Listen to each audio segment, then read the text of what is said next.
Hello friends, आपका स्वागत है मेरे चैनल भक्ति की शक्ति में। आज मैं आपके लिए ज्येष्ठ मास में जलदान की कहानी लेकर आई हूँ। एक गांव में एक सेठ और सेठानी रहते थे। सेठ जी की कोई संतान नहीं थी। सेठानी बहुत ही धार्मिक प्रवृत्ति की थी। वह दिन रात पूजा पाठ किया करती थी। सेठ जी बहुत ही धनवान थे। उनके पास किसी प्रकार की कोई कमी नहीं थी, लेकिन संतान न होने के कारण सेठ सेठानी बहुत ही दुखी रहते थे।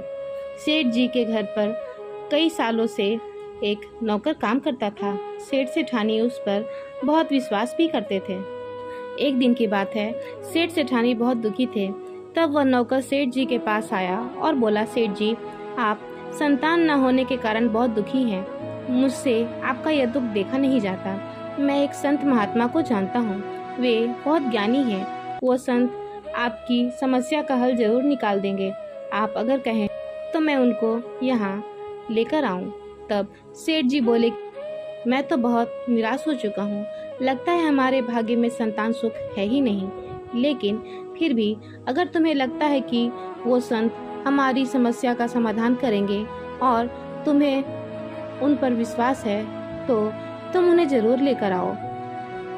नौकर ने कहा, ठीक है मालिक। और वह नौकर वहाँ से चला गया। कुछ दिन बाद वह नौकर उन संत महात्मा को लेकर सेठ जी के घर आए। संत महात्मा ने सेठ जी और सेठानी का हाथ देखा और बोले, बेटा, तुम्हारी किस्मत में बच्चे का सुख नहीं है। यह सुनकर सेठ सेठानी रोने लगे और सेठ ने कहा, बाबा जी, ऐसा मत कहिए, कोई तो उपाय होगा। मैं अपनी सारी धन संपत्ति देने के लिए तैयार हूँ। तब साधु महात्मा ने कहा, बेटा, धन संपत्ति से संतान नहीं खरीदा जा सकता। तुम्हारे पिछले जन्म के कर्मों के कारण तुम्हें इस जन्म में संतान का सुख नहीं मिला। तब सेठ जी ने कहा, बाबा, पिछले जन्म में मैंने ऐसा कौन सा पाप किया है जिससे इस जन्म में हमें संतान नहीं हुई। तब संत महात्मा ने कहा, बेटा, पिछले जन्म में तुम एक मंदिर के पुजारी थे। दिन रात तुम भगवान की पूजा किया करते थे, लेकिन तुम्हें एक पुत्र की चाहत थी और तुम्हारे घर एक पुत्री हुई। इस बात से तुम बहुत नाराज हुए। पुत्र की चाह में तुम अपनी पुत्री से नफरत करते थे, उससे कभी प्यार नहीं किया। जब तुम्हारी पुत्री 5 साल की हुई, तब उसकी तबीयत बहुत खराब हो गई और तुमने नफरत के कारण कहीं भी उसका इलाज नहीं कराया, जिसके कारण तुम्हारी पुत्री की मौत हो गई।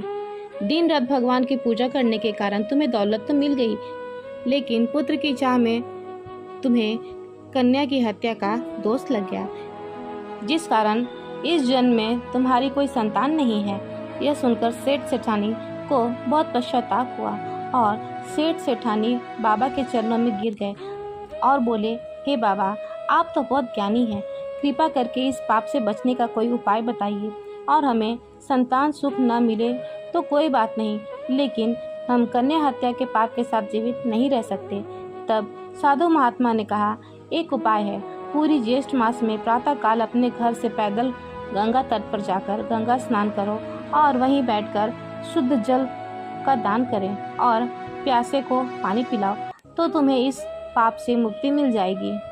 ज्येष्ठ मास में जल दान महादान होता है और इस दान को करने से व्यक्ति के जन्म जन्म के पाप मिट जाते हैं, लेकिन यह काम संकल्प लेकर करना चाहिए।